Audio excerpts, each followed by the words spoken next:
Re-bienvenue sur le show, je suis Karine Ruel et aujourd'hui, je te partage les 38 choses que j'ai appris dans mes 38 années de vie. Aujourd'hui, je célèbre mon anniversaire. Quelle chance d'être en vie aujourd'hui. Puis j'avais envie de faire un épisode spécial sur ce que j'ai appris avec les années puis sur ce que j'aurais aimé savoir avant. Je pense qu'il y a un timing de notre vie, on n'est peut-être pas supposé d'apprendre des choses avant le temps. Mais j'avais vraiment envie de partager mon expérience, partager la sagesse qui est venue avec toute cette expérience-là aussi, parce que je suis certaine que ça peut t'éviter des ennuis, ça peut t'éviter du tracas, ça peut t'éviter de l'anxiété. Puis écoute, si juste par ces petits conseils-là, je peux t'amener plus de positivité dans ta vie, plus de flow, plus d'aisance, plus de plaisir, ben écoute, ce sera le but de cet épisode-là aura été atteint. Donc, première chose, j'ai sorti mon petit cartable et je suis allée m'asseoir juste en bas. J'ai la chance de vivre sur le bord de la rivière. C'est magnifique ici, le terrain. Puis là, il commence à faire beau. Donc, je me suis dit, sais-tu quoi, je vais juste aller m'asseoir sur le bord de l'eau. Puis on va voir si je vais être capable de nommer 38 choses parce qu'on s'entend que c'est quand même une longue liste. Je me dis peut-être que je vais manquer d'inspiration. Puis écoute, ça flowait. J'ai réussi à faire cette liste-là dans une quinzaine de minutes. Donc, je te partage les 38 choses. Puis j'espère que ça va t'inspirer et que tu vas trouver des pépites d'or que tu pourras appliquer toi-même dans ta vie. Donc, la première chose, vieillir, c'est un privilège. Clairement, c'en est un. J'ai hésité à faire cet épisode-là parce que pendant un bref instant, j'ai presque eu honte de dire mon âge. Puis après, je me suis dit, non, mais sérieusement, il n'y a rien du tout à avoir honte. Là, je sais, pour beaucoup de femmes, c'est gênant de dire son âge quand on vieillit. Quand on passe 35 ans, on dirait qu'on est moins fier de dire notre âge, mais reste que ce privilège-là de vieillir, il n'est pas accordé à tout le monde. C'est un privilège, il faut en être reconnaissant. Fait que c'était ma première chose que j'avais envie de nommer. Vieillir, c'est un privilège. J'avais peur de vieillir, mais le plus je vieillis, le plus je réalise comme à quel point c'est fantastique de vieillir. Je pense tellement plus comme je pensais avant. Il y a tellement de croyances limitantes qui sont parties. Je suis tellement plus légère à 38 ans dans ma tête que je l'étais à 18 ans. Fait que j'espère que ces partages-là vont t'inspirer. Fait que ça, c'est le premier. Deuxième, tout n'est que de passage dans ce monde. Quand tu es dans une passe difficile puis que tu te dis « je verrai jamais le bout de ça », tu vas voir le bout de ça. Okay? Tout n'est de passage. Et c'est la même chose pour les bons moments. Puis c'est la raison pourquoi c'est si important d'essayer de se ramener à l'instant présent. Parce que je sais qu'on vit dans un monde avec une génération micro-ondes qui veut tout de suite, puis aussi qui vit beaucoup dans l'anxiété. Puis quand on est dans l'anxiété, c'est parce qu'on vit soit dans le passé ou qu'on vit dans le futur. On ne vit pas dans l'instant présent. Donc, c'est toujours de se ramener à ça. Et je suis une femme d'affaires driven qui veut tout en plus. Fait que pour moi, c'était important de me ramener à ça. Et je sais que si tu écoutes cette vidéo-là, grosse chance que toi aussi, tu es une femme d'affaires driven. Donc, tout n'est de passage. Et mon troisième point est vraiment en lien avec celui que je viens de nommer, c'est de ralentir. Je le dis souvent, j'ai deux vitesses, vite et très vite, peut-être que tu te reconnais, mais la vie va déjà assez vite, puis on se met tellement de pression, puis on se fait nous-mêmes des listes, des fois on se crée des attentes qui sont irréalistes. Hey, on peut-tu juste relaxer une fois de temps en temps? Je vais faire un épisode spécifique sur comment se sortir de la réactivité. Ça m'a été demandé, c'est un des futurs épisodes qui s'en vient sur la liste. Mais j'ai déjà enregistré un épisode qui s'appelle, mon Dieu, qui est en lien avec ça. Et c'est, je me souviens pas, mais je le mettrai dans les show notes. C'est en lien avec la productivité, puis le fait, ne pas être productif tout le temps. C'est quelque chose comme ça, le titre de l'épisode. Je le mettrai dans les show notes. Fait que ça, c'est vraiment important de slow it down. Troisième chose, écoute-toi. Je ne m'écoutais pas. Je voyais des signes, je voyais des choses, mon corps me parlait et je ne m'écoutais pas. Écoute-toi. Ton corps est tellement plus intelligent qu'on lui accorde, là, mais vraiment, écoute-toi. Ça, c'est une des choses. J'ai un beau petit oiseau qui va faire un petit coucou dans la vitre ici.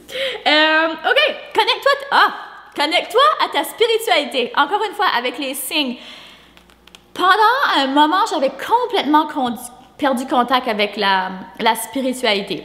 Jusqu'à ce que je lise le livre de Gabrielle Bernstein, qui s'appelle The Universe Got Your Back. L'univers veille sur vous. Si tu sens en ce moment que tu ne crois pas à quelque chose de plus grand que toi, tu n'es pas obligé non plus, mais je pense que de croire en quelque chose de plus grand que nous, ça nous élève, ça nous donne la confiance, ça nous propulse, on avance dans la vie avec confiance. Je pense que c'est important dans l'harmonie de la vie, mais aussi dans l'harmonie de l'être humain entre la tête, le corps et l'esprit. C'est important de croire à plus grand, d'avoir une spiritualité saine. Donc, je t'invite vraiment à lire ce livre-là. Si en ce moment, tu ne crois pas nécessairement à quelque chose de plus grand. Puis tu sais, quand je parle de spiritualité, là, que tu crois en Bouddha, en Jésus, en Jéhovah, en whatever que tu voudras, l'univers, ça ne dérange pas. C'est qu'est-ce que toi tu crois et qui te fait du bien. Super important. Donc, reconnecte avec ta spiritualité. 6. N'aie pas peur d'affirmer qui tu es. Ah, mon Dieu, que j'étais dans une people pleaser qui cachait des parties de soi. Tu sais, j'en ai souvent parlé au niveau même de mon accent, mon apparence. Je m'affirmais pas du tout. Mais un jour, j'en ai eu assez de ça. J'en ai eu assez parce que d'essayer de jouer un rôle ou de ne pas être 100% qui on est ou de cacher des parties de soi, c'est fatigant, c'est pesant, c'est lourd. Donc, à un moment donné, j'en ai eu assez et c'est là que tout a changé. Quand j'ai décidé de m'affirmer, d'être totalement qui je suis, d'en avoir rien à foutre en bon français, de si mon message allait plaire ou de comment je m'habille ou comment je parle, ça allait plaire, c'est là que tout a changé et c'est là que j'ai commencé à attirer les bonnes personnes vers moi. Mais ça, c'est important ce que je dis ici. Quand on joue un rôle, quand on s'affirme pas 100%, puis ici, je parle pas de mentir, là. Je parle juste d'essayer de se contenir ou comme de se faire petite. Moi, c'était surtout ça, c'était de me faire plus petite que je suis déjà. Ben, le message que tu envoies ou l'énergie et la fréquence sur laquelle tu vibres, ben, tu vas attirer ça. Mais c'est même pas toi. C'est même pas toi. Donc, c'est normal que les gens qui t'attirent dans ton univers, c'est pas nécessairement les bonnes personnes. C'est pas les personnes qui te correspondent. Donc, le plus vite tu comprends ça, le plus vite tu t'affirmes, le plus vite tu es 100% à toi, le plus vite tu vas faire de la place pour attirer les personnes qui sont vraiment censées être dans ton univers. Ensuite, tu es là pour plus grand que toi. Ça, c'est une chose aussi. En business, lorsque j'ai compris que ma mission, c'était beaucoup plus que pour faire profiter mes buts à moi, ma famille, mes clients, mais que c'était pour encore plus grand que ça, c'est là aussi où est-ce que ma business a commencé à prendre de l'altitude. Quand on commence à agir pour le bien de l'humanité, j'ai envie de dire, plus que pour son propre bien personnel ou pour les gens qui nous entourent, déjà c'est suffisant, puis je pense que le vrai changement commence toujours en soi et dans sa famille, dans sa maison, mais reste que quand on agit avec cette intention-là, les choses changent. La famille, c'est ce qu'il y a de plus important. Des fois, on perd le focus de ça. Des fois, on se perd dans le travail, puis on prend pas le temps de faire, par exemple, juste de souper en famille. Il y a combien de familles que je vois qui prennent même pas le temps de souper en famille parce que la vie va vite, puis let's go, let's go. Les enfants, les cours de nage, nanana. Prenez le temps. Il n'y a rien de plus important, à mon avis, que la famille. Puis la famille, on peut la choisir aussi. On n'est pas obligé d'avoir des enfants ou, tu sais, d'être avec sa propre famille de sang. On peut être avec la famille qu'on choisit, d'appeler sa famille, de prendre le temps pour ces gens-là, les gens qui sont vraiment importants dans notre vie. Donc, prenez le temps. C'est la chose la plus importante. Je vois, j'ai fait un épisode sur où je donnais comme exercice d'écrire je cherche le mot, mais lorsqu'on décède, la personne lit ça. Puis tu sais, qu'est-ce que vous auriez envie qu'on dise de vous quand vous seriez plus là? Puis je suis certaine que même sur notre lit de mort, la chose qui va popper, c'est pas « Ah, j'ai fait tant d'argent, j'ai réussi à atteindre tel but, j'ai vendu tant de cours. » Non, ça va être les beaux moments que tu as passés avec ta famille, ça va être les choses comme ça qui vont revenir. Donc, prends le temps de vivre ces moments-là puis de prioriser ces moments-là. La gratitude, c'est la clé.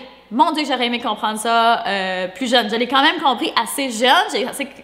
Ça fait quand même assez longtemps que je pratique la gratitude. Mais si j'aurais su à quel point c'était important, je l'aurais pratiqué plus tôt.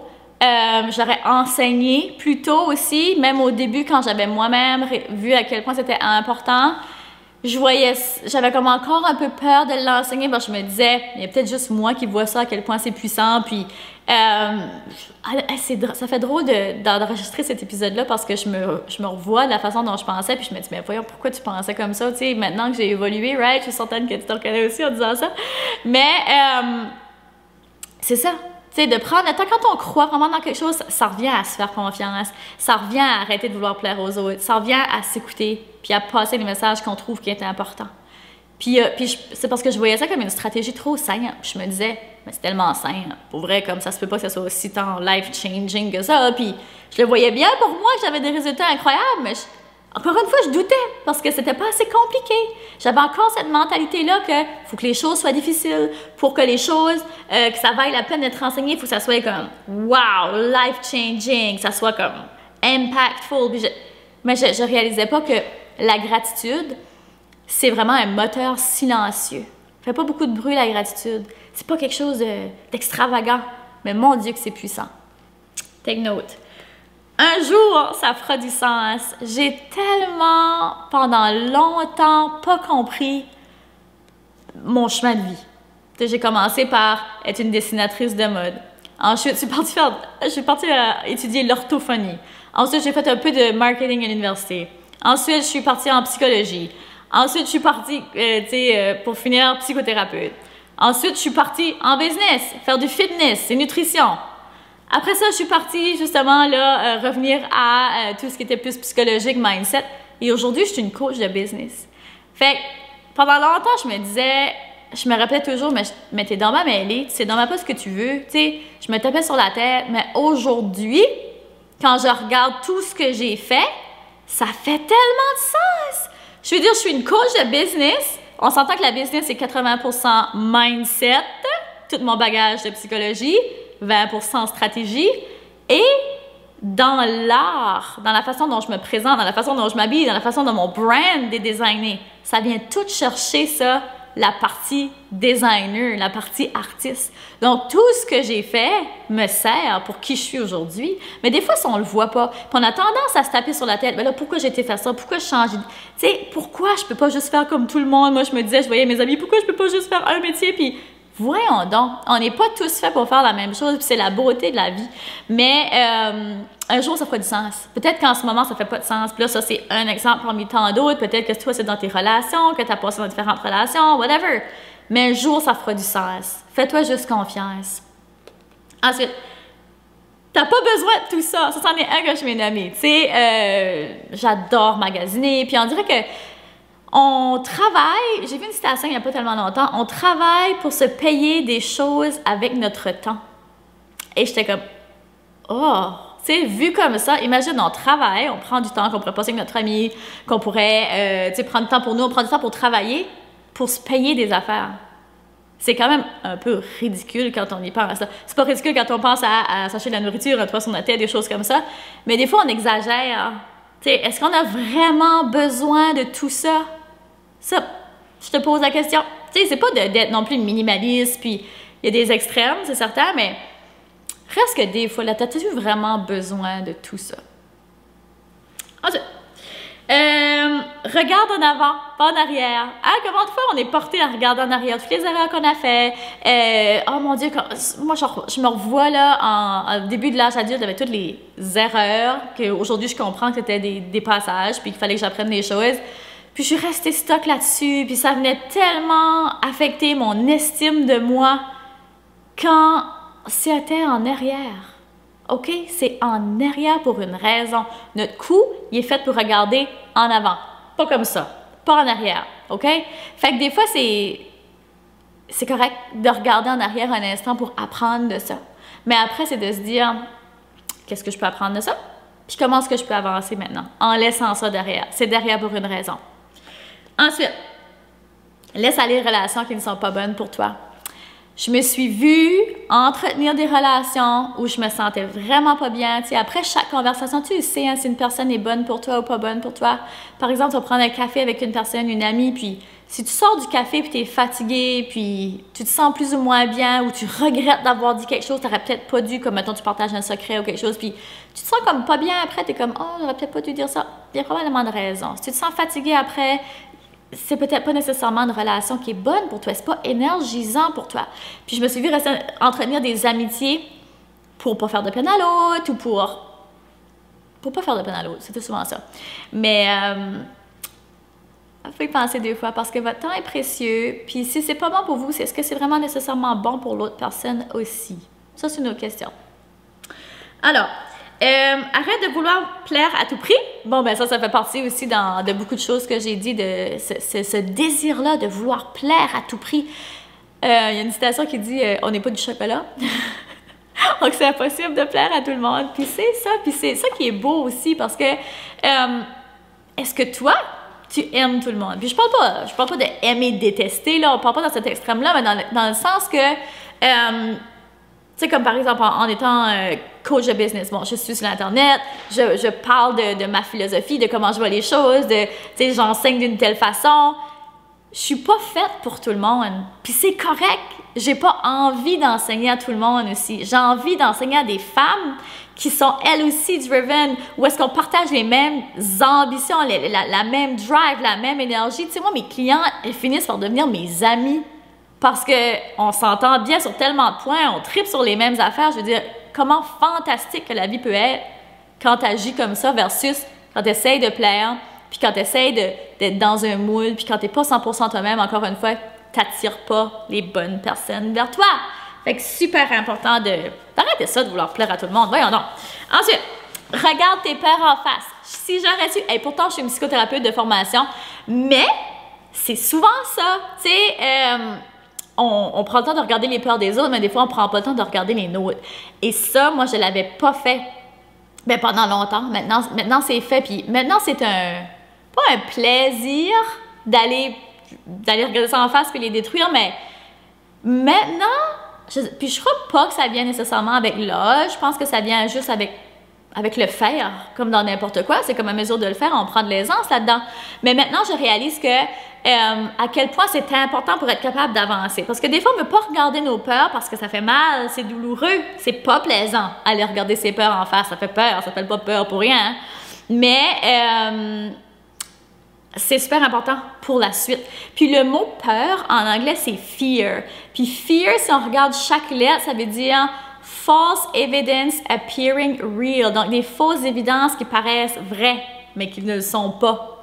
Donc, je trouve ça vraiment très impactant de le regarder comme ça. Ces peurs-là, bien souvent, elles sont même pas vraies, elles sont même pas fondées. C'est des histoires qu'on s'est fait. C'est des histoires qui sont tellement imprégnées en nous qu'elles font comme partie de nous, on dirait, mais elles ne font pas partie de nous. Donc, c'est notre travail, c'est notre responsabilité de dire, de regarder ces peurs-là en face, de faire le travail qui vient avec et d'avancer. Puis, je peux te garantir que c'est la liberté que de travailler sur ses peurs puis d'avancer. Mais il faut apprendre à aimer ça, cet inconfort-là, parce qu'on va toujours en avoir des nouvelles, puis on évolue toujours, donc il y a toujours des nouveaux paliers à franchir, puis c'est ce qui fait que c'est beau, puis c'est l'évolution. Donc, important. J'ai marqué du journaling souvent. C'est quelque chose que je pratiquais pas non plus avant, puis que je vois maintenant à quel point c'est puissant. C'est un moment de reconnexion, c'est un moment de tranquillité, c'est un moment de silence dans les journées où ça va vite. Fait que moi, de prendre le temps de journaler, de prendre le temps de nommer mes gratitudes, de dire ce qui a bien été aujourd'hui, de soulever mes réussites, ça fait un bien énorme. Puis on prend pas souvent le temps de faire ça. Fait que je t'invite vraiment à inclure ça dans ton quotidien. Ensuite, travaille ta relation avec l'argent. Oh gosh, ok, là tout le monde le sait, là, dernièrement je suis vraiment dans le money mindset. C'est un sujet qui m'élève, qui me transporte, qui m'énergise. Non mais quel beau sujet.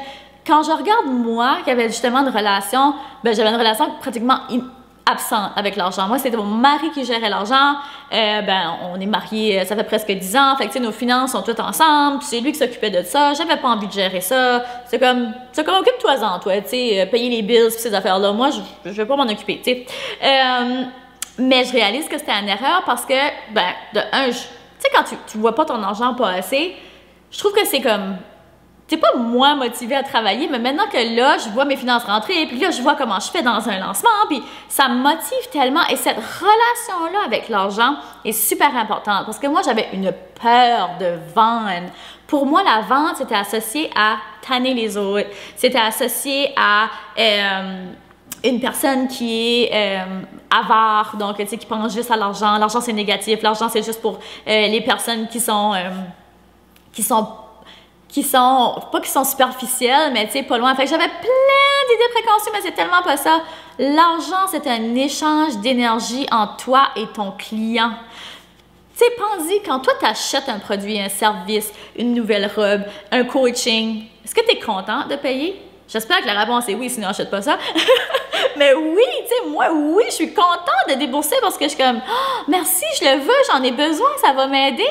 C'est la même chose pour ton client, mais ça, on le voit pas toujours de l'autre côté. Fait que quand j'ai commencé à faire ces switches-là tranquillement, ça a été tellement plus facile de vendre parce que j'avais réalisé, puis j'ai fait beaucoup de travail là-dessus aussi, que tout ce que j'avais à vendre, dans le fond, c'était un service que je rendais. Fait que quand tu commences à parler de tes produits, tes services, comme justement un service que tu rends et pas nécessairement comme quelque chose que tu as à vendre, ça change tout.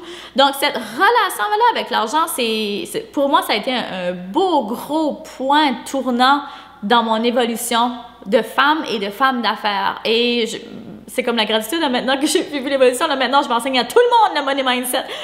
Là, ça, c'est une parcelle que j'ai enseignée, mais il y a tellement de choses et c'est tellement en lien avec notre valeur profonde de soi. Vraiment. Fait que, à suivre pour le money mindset. Ensuite, suis le plaisir. Ça, c'est une phrase que je répète tout le temps. Puis que ça faisait aussi partie des croyances limitantes. Tu sais, je sais pas toi, mais moi, pendant longtemps, j'ai cru que pour avoir du succès, il fallait travailler dur. Puis il fallait que ça soit difficile. Puis que notre travail soit difficile. Puis qu'on finisse nos journées fatiguées. Tellement pas. Comme là, encore aujourd'hui, ce matin, j'ai partagé une petite vidéo où est-ce que j'ai comme, j'en reviens juste pas que les gens me payent pour faire ça. Comme, j'en reviens juste pas. Et je trouve ça magnifique parce que maintenant, c'est mes clients qui me le disent. C'est mes clients qui sont comme, j'en reviens juste pas. Mes clients me payent pour faire ça. Comme, c'est tellement facile, c'est tellement inné. C'était juste là sous mon nez. Souvent, c'est ça. Puis des fois, les clients ne le voient pas. Puis c'est mon travail en tant que reflecteur puis coach de leur faire voir ce qui est juste là sous leur nez. Qui est tellement facile pour eux autres, mais c'est ça l'affaire. Souvent, quand c'est facile, on se dit, ben non, c'est trop facile, ça devrait être autre chose que je devrais faire. Je devrais comme utiliser tout mon savoir, puis rendre ça vraiment compliqué. Non, c'est juste être, bien souvent. Comme j'ai dit, la business, 80% énergie, 20% stratégie. Fait voilà, super important de suivre le plaisir, ça va t'aligner. Si tu te sens désaligné, passe tout dans les deux filtres. J'ai souvent parlé de ça dans les épisodes. Est-ce que c'est énergisant ou est-ce que c'est énergivore? Et ça, là, ça va te réaligner. Allez, alors, là, je te donne une citation. Ça m'a popé, donc il fallait que je la lise. Never half-ass anything. Always use your full ass. Ça veut dire, fais jamais les choses à moitié. Fais-les comme implique-toi totalement. C'est sûr que c'était dit d'une façon un peu plus rigolote en anglais, mais reste que c'est important de ne pas faire les choses à moitié. Et souvent en business, j'ai été tentée, puis il y a des moments où j'ai pas juste été tentée, j'ai agi rapidement. Tu sais, il fallait que ça sorte, il fallait que les épisodes, par exemple, sur ma chaîne YouTube, il fallait que les épisodes sortent. Ah, j'avais pas le temps de filmer ça, tu sais, avec ma bonne caméra. Let's go, on fait ça sur Zoom. Il faut que ça roule, il faut que ça continue. Mais des fois, de pas prendre le temps de bien faire les choses, donc de créer du contenu, du matériel, plus ou moins à nos standards, ben, ça crée plus de mal que de bien. Je dis pas que ça fait mal à ma business, mais je dis que si j'aurais pu me forcer, prendre un peu plus de temps et le faire mieux, ben aujourd'hui, ça me rapporterait probablement beaucoup plus que lorsque ça m'a rapporté. Donc, c'est important. Puis, je veux pas qu'on tombe du côté de la perfection ici. C'est toujours mieux d'être fait que parfait, mais reste que never half-ass anything. Faites pas les choses à moitié. Surtout si vous voulez attirer une clientèle qui est plus high-end. Encore une fois, on attire ce qu'on est. On attire ce qu'on est. Fait qu'à partir de maintenant, moi, ben, ça fait un moment maintenant, tout ce que je crée, depuis que j'ai eu ce déclic-là, est comme high-end. Tout, de A à Z. Au niveau de la création de mes produits, au niveau de mes services, dans la façon dont je parle, dans la façon dont je m'habille, dans la façon dont je présente. Everything needs to be high-end from now on. Ensuite, ah oui, ben ça, fait c'est mieux que parfait. Ça, c'est en lien avec ce qu'on vient tout juste de dire aussi. C'est sûr que c'est mieux d'être fait que d'être parfait parce que si tu restes toujours dans ce, oh, ben, tu sais, je peux pas terminer ça parce qu'il me reste encore ça, c'est pas encore assez parfait, peut-être que tu finiras jamais. OK? Ça peut être vraiment long. Fait que vaut mieux que ce soit fait que parfait, mais on reste quand même toujours avec l'optique de le faire avec le plus de qualité possible. La façon dont tu vis ta vie, c'est la façon dont tu vis tes journées, c'est la façon dont tu vis ta vie. Ça m'a amené un beau gros déclic. Si tu es toujours à la course, si tu n'as jamais le temps pour personne, si tu n'as jamais le temps pour toi, ben, c'est comme ça probablement dans ta vie en général. Si tu vis juste pour le samedi puis le dimanche, là, c'est plate parce que c'est 2 journées sur 7. Pense-y. Fait que juste cette phrase-là devrait t'amener un beau déclic. Il y a toujours une raison. Il y a toujours une raison. Même dans les situations les plus sombres, les plus pénibles, les plus fâchantes, il y a toujours une raison. On la voit peut-être pas de suite, mais comme un des choses que j'ai dit un peu plus tôt, il y a toujours une raison. Ensuite, il y a toujours une raison, puis il y a toujours une leçon. Il y a toujours une leçon aussi. Puis j'avais mal lu la première, il y a toujours une raison d'être reconnaissant. Hein. C'est ça l'affaire, il y a toujours une raison d'être reconnaissant. Mais dans le fond, ça vient au même but. Tu sais, des fois, on le voit pas toujours, mais il y a toujours... Puis des fois, c'est juste un shift de mindset, un changement de lunettes. Des fois, c'est juste ça, un changement de perspective. Toutes les petites choses, des fois, on attend de vivre des grands moments pour se féliciter. Moi, il n'y a pas de ça. À chaque jour, on essaye de se féliciter et à chaque vendredi en particulier, là, on fait la somme de ce qui s'est passé dans notre semaine, Dave et moi, puis on célèbre. Dans mon planificateur EFIC, je prends le temps de l'écrire à chaque vendredi. Ça a été quoi mes 3 grands bons coups de la semaine? Mais je prends le temps de le nommer. C'est super important. C'est pas obligé d'être grand-chose. Mais juste de prendre cette habitude-là parce qu'on est tellement bon à voir ce qu'on fait pas bien, mais pas si bon parfois à faire ce qu'on fait bien. C'est important de le nommer. C'est important de se féliciter. C'est important de te célébrer. Fait que j'espère que tu vas te célébrer à partir de maintenant pour les moindres petites choses, pour vrai. Ensuite, apprends à aimer les défis. Oh, mon Dieu, oui, apprends à aimer les défis. Les défis, ça fait partie de la vie. Les défis, c'est ce qui nous font grandir. Et maintenant que je sais ça, puis c'est un peu comme la somme de tout ce que j'ai dit. Tu sais, quand je suis dedans puis je trouve ça difficile, je me dis, il y a toujours une raison, il y a toujours une raison d'être reconnaissant, il y a quelque chose que j'ai à apprendre là-dedans. Tout n'est que de passage. C'est tough tout de suite, mais j'essaie toujours de voir comme, c'est tough tout de suite, mais là, je sais que comme je vais donner un coup, puis là, bang, ça va arriver, ou c'est correct, ça va passer, je sais que c'est juste, c'est des émotions, fait que je vais les vivre, fait que, tu sais, j'essaie toujours de trouver la bouée pour avancer là-dedans. Alors, je l'aime beaucoup celui-là. C'est l'amour qui te trouvera, pas toi qui trouveras l'amour.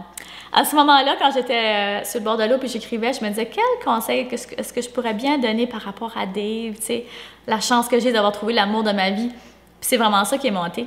C'est que c'est pas toi, c'est pas moi qui ai trouvé l'amour, c'est l'amour qui m'a trouvé.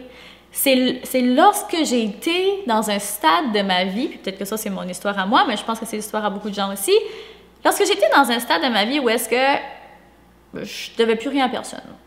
Je devais plus rien à personne, je cherchais pas rien, je cherchais même pas de relation. J'étais juste complètement moi-même. Puis quand j'ai rencontré Dave, j'avais pas cette même façon d'être comme j'étais avec les autres.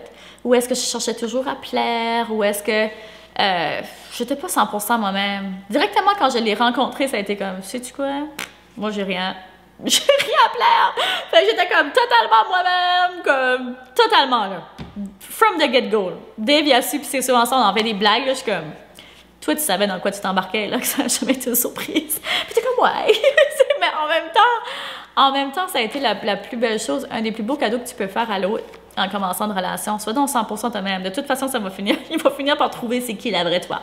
Fait que, arrête d'être caché, puis arrête d'attendre, puis arrête de chercher. L'amour va te trouver. Ça, c'est ce que j'aurais envie de dire, puis c'est ce que je vais dire à mes enfants quand elles seront assez grandes. Alors, l'autre chose, une chose à la fois, ça c'en est une autre, hein? Une chose à la fois d'où Jésus, on continue. Oh mon Dieu, ça c'est ma grand-mère qui chantait tout le temps ça. OK, ça, tout est une question de mindset. Clairement, c'est que ça commence à être long, puis je ne vais pas faire de vidéo trop long. Donc, on va avancer un peu plus vite. Tout est une question de mindset, pour vrai. Et tu es responsable de ce que tu crois. Fait que la version, tu sais, comment tu vois les choses, des fois c'est ça, la réalité est la même, c'est juste dans la façon dont tu vois les choses. Peut-être aussi que j'aurais envie de te donner comme truc, c'est la façon dont tu te poses les questions. Fait que si tout de suite tu as de la misère avec une situation, change la façon dont tu te poses la question par rapport à la situation. Ça va peut-être changer ta perspective. Ah, ça c'en est un que j'ai déjà nommé. La business, c'est 20% stratégie, 80% mindset. Clairement. Oh mon gars, j'avais vraiment écrit beaucoup de choses. Numéro 29, apprends à communiquer. Ça, c'en est un qui est tellement important et que j'aurais aimé savoir avant. De la façon dont on communique, ça va te servir partout. Que ce soit avec tes enfants, ton mari, ta femme, peu importe, tes relations. que ce soit aussi en business. Là, je viens de terminer d'enregistrer un module avec justement où ce que je parle de storytelling, copywriting, et c'est tout. La façon dont on communique en business, avec notre énergie ou avec nos mots, c'est super important. La façon dont tu es capable de raconter une histoire pour connecter avec l'autre personne, c'est tellement, mais tellement important. Donc, si j'ai un conseil, ça, c'en est un bon à retenir. Numéro 29, fais donc ce que tu veux. Sérieusement, pourquoi est-ce qu'on fait toujours, ben, en tout cas, souvent, les choses pour plaire à l'autre, en fonction de ce que la société va aimer? Tu as une vie à vivre, fais donc ce que tu veux. Sérieusement. Numéro 30, arrête d'avoir peur. Si tu fais peur, si tu as peur, tu feras jamais rien. Arrête d'avoir peur que l'autre personne ne t'aimera pas. Arrête d'avoir peur de prendre des risques. Arrête d'avoir peur. Juste avance. Yeah. Aime ton corps. Ça, c'en est une autre chose. Surtout les femmes. Puis peut-être que c'est un préjugé, il y a sûrement des hommes aussi. Il y en a des hommes qui n'aiment pas leur corps aussi, mais particulièrement les femmes, en tout cas, puis moi par expérience, comment longtemps je me suis donc dénigrée ou trouvé que ça c'était pas assez, ou même là c'est l'été qui s'en vient, c'est la plage, puis des fois j'ai encore le réflexe de me dire oh, ben ouais, mais là, tu sais, faudrait que je mange mieux parce que là, tu sais, je suis pas encore assez en shape pour l'été. Sérieusement, on va-tu arrêter avec ça? Comme, on va-tu arrêter avec l'idéologie que la cellulite, ça n'existe pas, puis que les petites mom pouch, ça n'existe pas après qu'on a eu des enfants? Arrêtons avec ça, là. Juste aimons nos corps. On est tellement chanceux d'être en vie, d'être en santé. Tout ce qui compte pour vrai, là, puis c'est ça que je me dis, là, c'est d'avoir du plaisir avec ma famille puis mes enfants. Mes enfants, ils n'en ont rien à foutre que j'ai de la cellulite ou pas. Puis des fois, on l'oublie, ça. Comme, on le fait pour qui? Comme, pourquoi est-ce qu'on essaie de prouver quoi que ce soit à d'autres personnes? Ça, c'est une autre chose. OK. Ensuite, fais attention à tes pensées, tu es responsable de ce que tu penses. Je l'ai déjà dit dans un autre point, ça revenait à ça. Puis un autre point sur le money mindset, que j'ai une phrase que je trouve que le potentiel de shifter comment tu penses avec l'argent, c'est que l'argent, c'est comme moi puis toi. Je l'ai dit tantôt, c'est un échange d'énergie. L'argent aime être respecté et l'argent aime être, mon Dieu, c'était, voyons, excuse-moi, respecté et apprécié, comme toi et moi. Si tu as peur de l'argent, tu as peur de dépenser, tu as même peur d'en faire, ça peut être une autre peur aussi que des fois on ne réalise pas, mais qu'on a. Et toutes ces peurs-là, si tu ne la respectes pas, puis tu ne l'apprécies pas quand tu l'as, tu la dépenses n'importe comment, que tu n'es jamais contente, par exemple, de payer tes factures, parce que ça aussi, c'est un autre lien, bien peut-être qu'elle sera moins portée à venir vers toi. Je dis ça comme ça. Ensuite, tu as un pouvoir énorme sur ta vie. Si tu peux le penser, tu peux le créer. Je le crois tellement. Ensuite, un jour, tu ne seras plus là. Que veux-tu léguer? Ça, j'y pense souvent. J'y pense souvent parce que c'est une réalité. On parle pas souvent de la mort, mais c'est une réalité. J'en ai déjà parlé 2 fois dans la vidéo. Fait, qu'est-ce que tu veux léguer? Comment est-ce que tu veux que les gens se souviennent de toi? Comment est-ce que tu veux que ta famille se souvienne de toi? Donc, moi, chaque jour, ça, peut-être pas chaque jour, mais assez souvent, j'y pense. Puis ça me remet sur le bon chemin. Puis ça me remet les perspectives, tu sais, ça m'apporte une autre perspective. Puis j'arrête de me stresser avec des affaires qui ont moins d'importance. Fait que si ça peut faire la même chose pour toi, bienvenue. Fais-toi confiance, parce que j'ai dit 2 fois. Ben écoute, ça veut dire que c'est super important. Fais-toi confiance. Une autre chose, oui, super important. On arrive fini, numéro 37. Le momentum de ton entreprise commence par ton momentum personnel. C'est tellement important de prendre soin de toi. J'enseigne beaucoup la productivité en business. Et ça, là, justement, quand on est dans le tourment, puis on est là en train de clencher des projets ou qu'on est en plein lancement ou peu importe, on prend pas le temps. On arrête de prendre le temps de prendre soin de soi. On arrête de faire notre routine de soins personnels. C'est souvent la première chose qui part. Et quelle erreur! Quelle erreur! Parce que les gens oublient souvent que si tu t'arrêtes de prendre soin de toi, tu vas moins bien aller physiquement, mentalement. C'est juste normal. Si tu commences à manger n'importe quoi ou à peu près pas, parce que des fois c'est ça aussi. On arrête de manger, on n'a pas le temps. On mange juste les soirs des gros repas. Parce qu'on n'a pas eu le temps de dîner, whatever. Puis, tu sais, même chose pour s'entraîner. Oh, ben, j'ai pas eu le temps de m'entraîner ce matin. C'est super important. Le momentum de ton entreprise commence par ton momentum personnel. OK? Puis, numéro 38, le dernier, c'est en période d'incertitude. La première chose qui monte quand tu te questionnes, c'est la bonne. Ça a été une belle grosse révélation pour moi aussi. Je suis une reflector, comme je l'ai dit. Donc, des fois, pour moi, c'était difficile de me voir, de trouver les bonnes réponses, de savoir à quoi je servais. Anyway, ça a été un beau cheminement que j'ai fait dans les dernières années. Et une chose qui m'a beaucoup aidée, Parce que moi, j'ai pas d'autorité, là, comme par exemple le generator ou whatever, pour savoir comment prendre les décisions. Pour moi, ça peut être plus long. Ma stratégie, c'est d'attendre un cycle lunaire. Ça m'a pris du temps à la comprendre. Mais tu sais, je me dis, attendre un cycle lunaire avant de prendre une décision, l'incertitude reste longue. Mais j'ai trouvé un truc qui m'a vraiment beaucoup aidé, qui peut aider tout le monde, c'est que quand je me pose des questions, la première réponse qui monte, souvent, on ne veut pas l'entendre, mais c'est toujours la bonne. La première réponse qui monte, c'est toujours la bonne. La deuxième, bien souvent, c'est là qu'on commence à rationaliser avec notre tête. Elle n'est pas toujours super alignée avec notre cœur. Fait que si je peux donner un autre conseil, celui-là, il est vraiment très important. Donc voilà, ça a été un épisode un peu plus long que d'habitude, mais j'espère que tu as eu plein de clés. Ça m'a fait super plaisir de faire cet épisode-là. J'espère que je t'ai transmis cette sagesse-là que j'ai acquise durant les dernières années. Je vais aller célébrer avec ma famille, mais avant, je vais célébrer avec toi. Je vais te dire merci d'être là, merci de m'écouter, merci de faire partie de mon univers, ton énergie. Je la sens, elle me transporte. Un énorme merci. Et je te souhaite une magnifique journée et on se retrouve dans le prochain épisode. Bye!